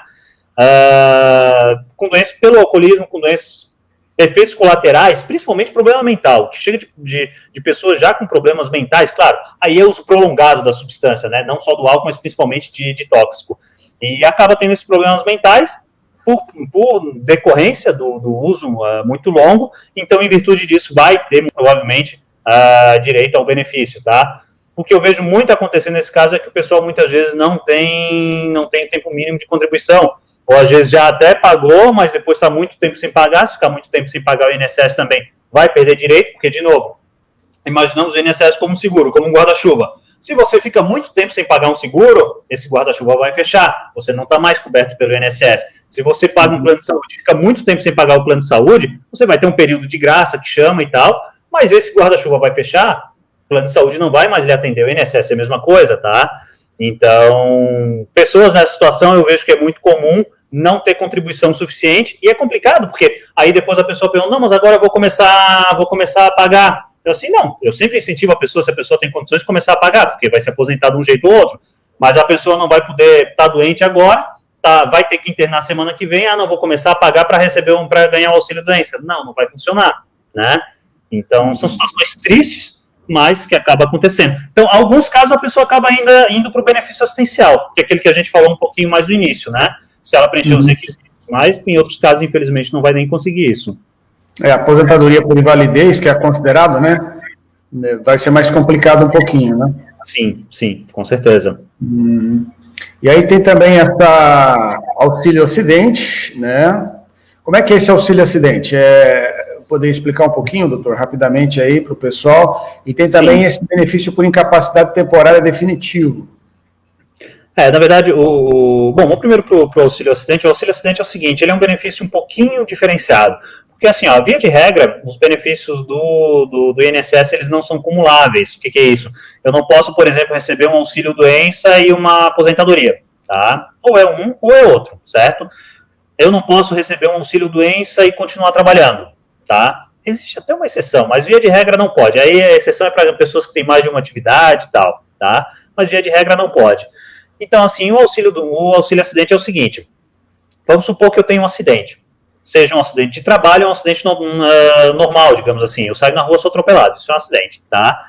Então, normalmente eu vou ganhar o auxílio-doença durante um tempo, só que eu fiquei com uma sequela, eu fiquei com um problema no braço, eu não estou dizendo exatamente eu, Otávio, advogado, mas uma pessoa qualquer, a pessoa, por exemplo, ficou com um problema no braço, a pessoa não vai se aposentar por invalidez por causa disso. Se for uma pessoa mais velha e tal, mas se for uma pessoa dos 30, 40, 50 anos, dificilmente vai se aposentar. Então a pessoa vai ter que voltar para o mercado de trabalho, mas a pessoa vai estar com o braço, às vezes está com o braço, não consegue mexer os dedos e tal, e daí principalmente uma pessoa que tem trabalho braçal, isso basicamente fulmina a carreira dela, né? Daí vai, enfim, a pessoa vai ter que fazer algum tipo de readaptação e tal, mas ela vai ter que cedo ou tarde voltar para o mercado de trabalho. E eu vejo muito lá no escritório acidente de moto, eu particularmente já odeio moto por causa disso. É muito comum, pessoal mais novo, 20 e poucos anos, vai lá, tem um acidente de moto, vão se recuperar, felizmente, mas fica uma sequela. Fica mancando, tem a mão aqui, não consegue mexer direito. O INSS não vai aposentar uma pessoa de 25, 30 anos, salvo se for alguém ficar tetraplégico, por exemplo, né, que ninguém quer. Então, só se for em casos mais extremos. Agora, uma pessoa de 25, 30 anos, que está com um problema na perna, um problema no braço, vai ganhar auxílio durante um tempo, possivelmente durante o tempo de ficar internado no hospital, se for necessário, e depois vai ter que voltar para o mercado de trabalho, de um jeito ou de outro, vai ter que voltar a estudar, vai ter que voltar. Então, como a pessoa tem a pessoa vai voltar, a pessoa tem condições de voltar, mas não está 100%, e não vai ficar 100%, se a pessoa está mancando, a pessoa dificilmente vai conseguir se recuperar 100%, a pessoa acaba ganhando esse auxílio acidente, que é um benefício indenizatório, digamos assim. Então, por exemplo, supomos, eu estou no emprego, eu estava ganhando R$2.000, né? Aí eu tive esse acidente e tal, para eu manter esses R$2.000 vai ser difícil, eu vou ter uma certa estabilidade, mas depois de um tempo a empresa talvez me mande embora. Então eu arrumo um emprego de R$1.500, aí o INSS vai me pagar esse auxílio acidente, que é um benefício que paga metade do que seria um benefício cheio, né? Então não é um benefício completo, é um dos poucos benefícios que podem ser pagos abaixo de um salário mínimo, e ele justamente serve para complemento de renda, porque a pessoa volta para o mercado de trabalho, muitas vezes essa pessoa não vai conseguir um emprego bom como tinha antes, ou mesmo que consiga, tomara que consiga, porque tem pessoas que daí começam a estudar e desenvolvem outras habilidades, né? Mas mesmo assim ela vai poder daí ganhar esse complemento do INSS, tá? Esse complemento é o que a gente chama de auxílio acidente. E aí tem um período para ganhar esse auxílio ou a pessoa vai ganhar? Vai ganhar até se aposentar. Então, se uma pessoa, por exemplo, começa a ganhar com 25 anos, poxa, ela vai receber o benefício durante 40 anos, dependendo do caso. Então, de novo, não é um benefício cheio, né? Mas ajuda bastante, com certeza. Complementa a renda, né? Que é justamente o intuito do benefício. Com certeza, muita gente não deve saber disso, né, doutor? Com certeza. Inclusive, o INSS, com certeza, o INSS, ele, não sei porquê, mas o INSS tem mania de complicar nesse benefício. Porque o que a lei fala? O auxílio acidente, a pessoa não precisa fazer um pedido específico, pelo menos de acordo com a lei, para ganhar o auxílio acidente. A pessoa ganharia o auxílio doença é uma coisa, auxílio acidente é outra, tá? A pessoa ganharia o auxílio doença, que hoje em dia o nome correto é auxílio por incapacidade temporária, mas eu falo auxílio doença ainda porque eu acho que o pessoal está mais adaptado. Então a pessoa recebe auxílio doença até dia 8 de outubro. Dia 9 de outubro o benefício vai ser cortado. Então, automaticamente, o benefício de auxílio-doença, a pessoa deveria receber até o dia 8, e sem fazer nenhum requerimento, o INSS automaticamente tinha que converter a partir do dia 9 de outubro nesse benefício para auxílio-acidente. A pessoa ganha um pouco menos, mas a pessoa pode voltar a trabalhar. De acordo com a lei, isso. Eu até falei nesse vídeo, eu nunca vi um caso que o INSS converteu automaticamente. Sempre tem que ir para a justiça, tá? Também é meio bizarro, mas infelizmente é assim que funciona. Então, é bom o pessoal ficar ligado. O pessoal tem uma sequela, às vezes, mas é o dedo que não mexe direito. Isso é uma sequela. A pessoa vai ter direito. Eu acredito que tenha muita gente nesse caso que não sabe, né? E o INSS não fazendo isso né, de maneira automática, ou seja, convertendo, realmente tem uma grande parte da população, porque acidente, ainda mais agora, né, com esse período que aumentou-se muito, não só de moto, como bicicleta também, né? O pessoal Sim. fazendo entrega, tá uma doideira. O trânsito e acidente é um atrás do outro. A gente vive, infelizmente, encontrando, né, o pessoal em acidentes com moto e também, agora o pessoal está entregando fazendo muita entrega com bicicleta. Então, o risco é grande, né? Então, é importante que... mesmo que a gente que está aqui não saiba, ou graças a Deus não esteja dentro, né, não está precisando, mas de repente é o caso de orientar alguém ou de passar essa orientação para que as pessoas que tenham o direito, porque é um direito, possam, né, entrar para receber, porque como diz o doutor, infelizmente, mesmo sendo um direito da pessoa, o INSS não faz, né, e aí você tem que entrar com o processo lá. Sim. Esse outro benefício por incapacidade temporária é esse outro aqui? Temporário definitivo então, ou esse aqui é outro? Esse é o seguinte, o nome correto, como eu falei, do auxílio-doença, hoje, depois da reforma, é o benefício por incapacidade temporária, tá? E o nome da aposentadoria por invalidez é benefício por incapacidade definitiva, certo? São os nomes técnicos agora, a partir do dia 14 de novembro do ano passado. Muitas vezes a gente ainda acaba usando o nome antigo, porque é o que o pessoal está mais adaptado, tá? O que acontece que eu falei ali que eu queria é que, assim, só rapidinho, a aposentadoria por invalidez ela não é uma aposentadoria definitiva. Então, eu posso me aposentar por invalidez, e o INSS pode, daqui a um tempo, me chamar. Não, olha, Otávio, vem cá de novo que a gente quer fazer uma perícia contigo, a gente quer ver se está bem ainda. E se a pessoa estiver bem, a pessoa vai ter que voltar para o mercado de trabalho. Por que acontece isso? Às vezes o pessoal principalmente o pessoal mais novo, o pessoal que anda de moto, enfim, pessoal tudo isso, 25, 30, 35 anos, é comum, já foi mais, mas é comum que o pessoal se aposentasse, que o INSS chamava para perícia, não, acho que agora você está legal, você tem que voltar para o mercado de trabalho, tá? Então, a gente diz que não é uma aposentadoria definitiva, embora tenha o nome de definitivo agora. Aí acontece o seguinte, quem estava aposentado há mais de 5 anos, o INSS poderia também chamar, que às vezes o pessoal perguntava bastante, tá, mas estou aposentado por invalidez há mais de 5 anos, o INSS me chamou. Pode chamar, salvo se a pessoa tiver mais de 60 anos, tá? Mas se a pessoa for mais nova, pode chamar. Só que para quem está aposentado há mais de 5 anos, por invalidez, tinha uma regra diferente. O INSS poderia cortar o benefício, mas faria esse corte gradativo, ou seja, esse corte seria feito em 18 meses. Nos primeiros 6 meses a pessoa recebe cheio, depois a pessoa passa a receber um percentual e nos últimos 6 meses a pessoa recebe menos. Então, muitas vezes o que a gente, na prática, está vendo é que o INSS está cortando o benefício de muita gente, depois a pessoa vai lá, faz um outro pedido, vai para a justiça, o juiz, ao invés de dizer que a pessoa, enfim, faz jus à aposentadoria por invalidez, porque para tirar a aposentadoria por invalidez, a pessoa tem que estar 100% recuperada. Se a pessoa não está 100% recuperada, tem que manter a invalidez. E daí o que estão fazendo, tiram a pessoa da aposentadoria por invalidez para deixar em auxílio-doença, porque em auxílio-doença ganha menos. Daí, não sei, acho meio sacanagem isso, mas... Enfim. Vamos lá para o nosso último slide aqui, tem até algumas dúvidas. Deixa eu colocar inteiro aqui para ficar melhor. Aí tem esses considerados segurados especiais. Aqui em Florianópolis tem bastante, né? Aqui em Santa Catarina, o pessoal que tem atividade pesqueira, né? O pescador tem isso como renda principal, não é isso, doutor? E aí tem outras aqui também, que eu acredito que se encaixe dentro desses segurados especiais. Sim. Como é que funciona isso aí? E aí tem algumas dúvidas, algumas acho que o doutor já respondeu, e se tiver mais alguma aqui, aposentadoria 2 vezes... Se eu posso recolher no finalzinho, posso aumentar a contribuição para ganhar mais e tal. Mas, enfim, vamos lá para os segurados especiais. Então, vamos lá. Os mais comuns são os agricultores, que a gente falou, os agricultores, lavradores, e também os pescadores. Como você bem disse, né? Os pescadores têm os pescadores artesanais. Na verdade, quem é pescador tem vários tipos não vou dizer vários tipos de aposentadoria, mas tem vários tipos de modalidade. Por exemplo, o pescador que trabalhou embarcado até 1995, 28 de abril, tem uma contagem diferenciada. Então, sempre que a pessoa é pescador ou foi pescador, é importante dar uma olhada, porque tem a carteira de trabalho, que a gente tem agora física, agora ela é digital também, né? Mas até pouco tempo atrás sempre foi física. E para o pescador, eles têm uma carteira de embarque e desembarque. Eles fazem muito embarque e desembarque, ficam muitas semanas, às vezes alguns meses fora. Então, esse período ele pode ser contado diferenciado. O pescador artesanal que chama seria a mesma coisa que o agricultor em regime de economia familiar, ou seja, o pescador artesanal, na verdade, acaba sendo muito a mulher do pescador embarcado, às vezes, que é aquela mulher que fica descascando camarão, ela só tem aquela renda, ela vai lá, descasca o camarão e tal, faz uma troca por outro produto, vende aquilo só para se manter, ela não vai fazer fortuna com aquilo. Então, ela acaba sendo considerada uma pescadora artesanal, tá?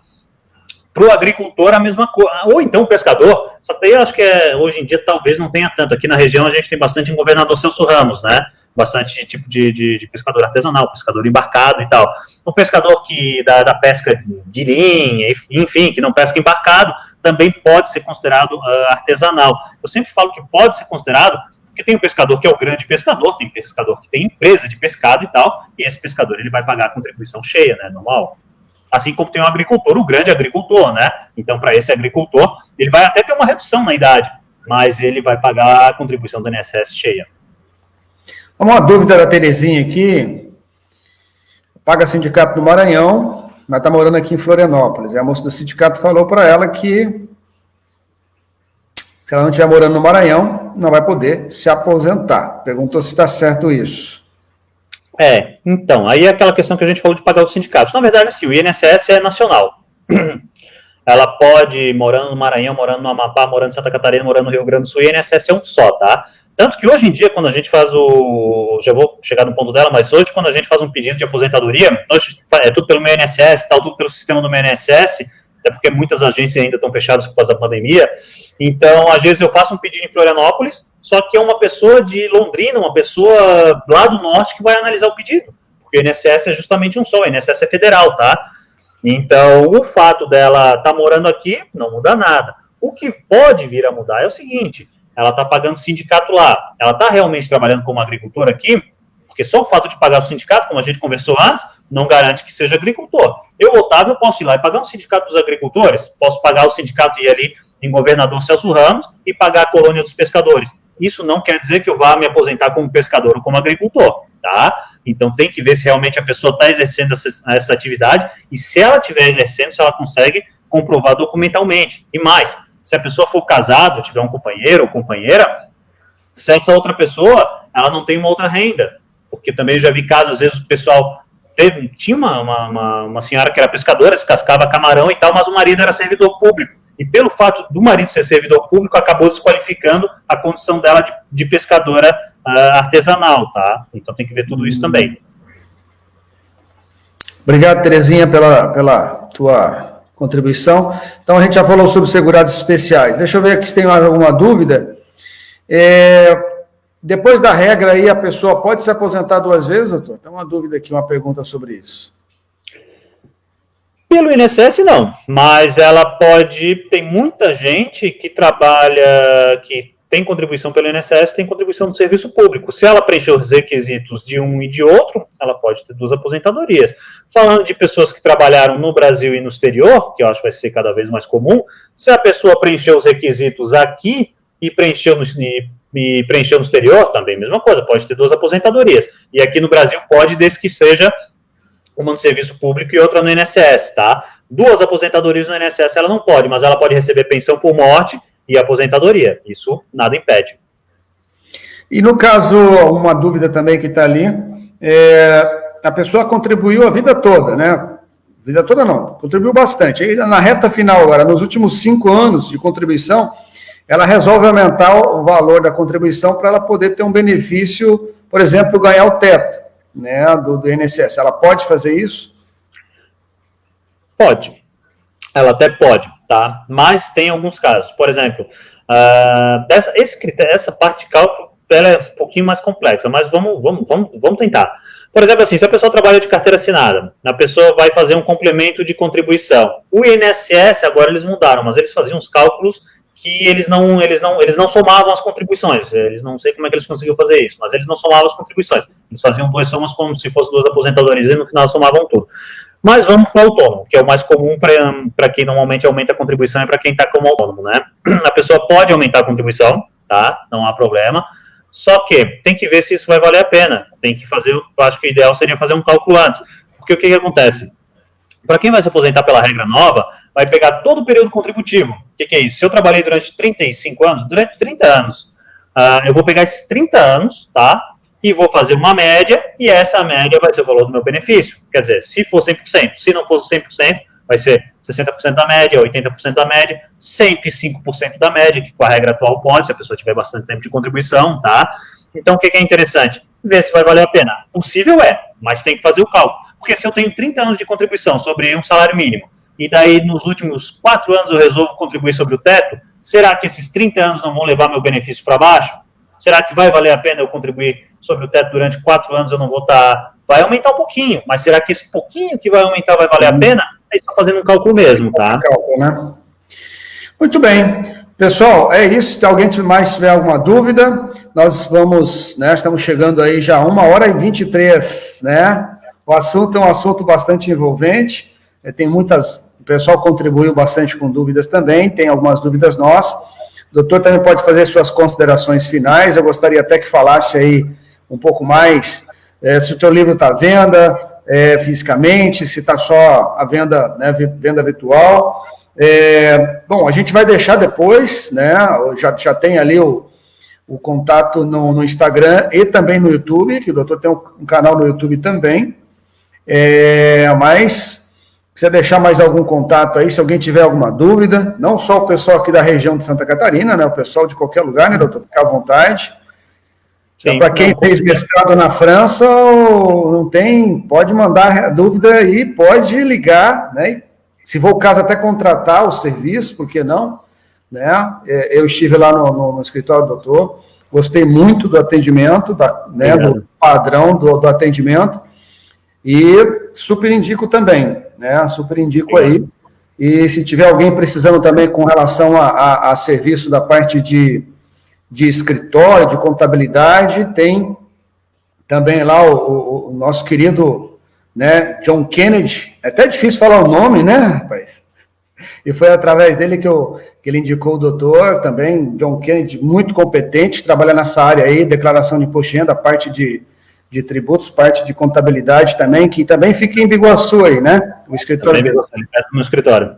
Muito bem, doutor. Palavras com o doutor agora. Agradeço já novamente, né? Eu sou eterno grato aí pela contribuição, mas... Isso, agradeço eu. Então, primeiro do canal ali do YouTube, qual é o objetivo? Porque a gente vê que muitas vezes a pessoa tem direito, e até não é querendo, né, dizer, mas a pessoa tem muitas vezes tem direito, vai conseguir resolver sozinha, sem contratação de advogado, e simplesmente souber. Então, por exemplo, o objetivo de fazer o canal foi esse. Por exemplo, mexer no INSS, eu fiz um passo a passo ali de como a pessoa faz os requerimentos no INSS e tal, porque às vezes a pessoa pedia para eu fazer. Lá no escritório, se a gente fizer, isso leva um certo tempo e depois eu vou ter que acompanhar o processo. Então, a gente vai acabar cobrando, mas eu falo para a pessoa, olha, é relativamente fácil fazer. Então, a gente acabou fazendo vídeo. Esse do auxílio no acidente que a gente conversou e tal, às vezes a pessoa sabendo que tem direito, a pessoa vai correr atrás. Mora, né, no norte e tal, vai contratar um profissional da confiança ali. Então, esse seria mais o objetivo mesmo, esclarecer as principais dúvidas do pessoal. Correr atrás de documento, fazer, enfim, documento rural, carteira de trabalho, enfim, como correr atrás disso tudo, que é sempre importante para a aposentadoria e não deixar para a última hora, né, principalmente para quem tiver que pegar documento mais antigo, de rural, de pescador e tal. Do livro, ele está à venda no site da Lumen Juris, para quem quiser autografado, alguma coisa, que eu faça alguma dedicatória, pode mandar um direct para mim, pode deixar um comentário no YouTube, pode mandar um direct ali, ou pelo Facebook, pelo Instagram e tal, fique à vontade, para mim vai ser um prazer. Se tiver até alguma dúvida maior, agradeço aqui os parabéns. Então, se tiver alguma dúvida, pode mandar uma mensagem para mim também, no privado e tal. Como eu falei, é um grande prazer estar aqui falando com vocês. Para mim é um pouco diferente. Eu acho muito bacana fazer parte de uma live que não seja essas lives jurídicas. Então, às vezes, até para fazer os vídeos, eu até pergunto às vezes para a pessoa que não é da área, mas ficou claro para ti e tal. Porque para mim, se for para ficar citando artigo de lei, esse tipo de coisa, isso eu faço quando eu estou no processo. Eu acho que o importante é que fique claro para a pessoa. E daí, voltando do livro, quem tiver interesse pode ir no site da editora, tá? Quem quiser com alguma dedicatória, enfim, pode falar comigo, eu envio também, a pessoa deixa ali o endereço e tal, a gente combina certinho, e para mim vai ser um prazer manter o contato com o pessoal e tal, tá? E espero ter ajudado também, né? Espero ter esclarecido algum ponto. Eu sei que às vezes a gente fala um pouco demais, vai falar de regra de transição e aposentadoria que tinha 5 anos, e enfim, e regras gradativas e tal. Eu sei que é um pouco complicado isso, tá? Mas eu acho que o intuito também é falar um pouco do geral, e depois aí o pessoal que tiver interesse ou procura um profissional que tenha confiança, mas pelo menos já vai saber mais ou menos, tem um auxílio acidente lá, me machuquei, talvez aqui tô mancando e tal, então vou dar uma olhadinha para ver se não tem interesse. Eu acho que é assim que começa, né? E de novo te agradecer, muito obrigado pelo convite, tá? Tô muito feliz de estar aqui. A gratidão é minha, como eu disse. E pessoal, só para não ter dúvida, de repente o pessoal acha que para entrar no YouTube, se inscrever no YouTube tem que pagar. Não tem que pagar, não. Eu até brinco, é 0,800, tá, pessoal? Pode se inscrever no canal lá do doutor Otávio Salum, não é isso, doutor? Otávio Salum. E o meu também, eu também tenho canal no YouTube, eu já falei com o pessoal aí. Então, pode entrar, pode se inscrever, que não paga. Lá é só se inscrever, ativar o sininho, que quando entra vídeo, hoje eu coloquei um vídeo novo no YouTube, por sinal, e o doutor também colocou, acho que vídeo novo ontem, né, doutor, se não me engano? Toda terça-feira a gente coloca vídeo novo. Tô acompanhando aí também. Aí o pessoal agradecendo, o pessoal do Rio Grande do Sul, o pessoal daqui, todo mundo aí realmente agradecendo, eu também fico muito agradecido, mais uma vez, doutor. E qualquer dúvida que vocês tiverem, pode ficar à vontade, né, doutor? Pode entrar em contato com o doutor, não precisa ser aqui da região de Santa Catarina, no Brasil todo aí, tem lá o canal no YouTube, tem também aí o direct, tem o Instagram, né, no flyer que a gente colocou na divulgação aí, a gente colocou aí o @, né, o endereço do Instagram do doutor Otávio Salum. É Otávio Gustavo Salum Pereira, é isso, doutor? Na verdade, meu nome completo é Otávio Augusto Salum Pereira, para facilitar a coisa, daí eu botei o canal no YouTube, acaba sendo só Otávio Salum, e no Instagram também Otávio Salum apenas, tá? Como está escrito na live aqui, certo? Só que daí tudo junto. Porque penso que seja mais fácil, né? Muito nome acaba complicando, ficando mais difícil de gravar. Beleza, então. Paulo, lá do Macapá. Gratidão, então, doutor. Gratidão a todos que participaram, né?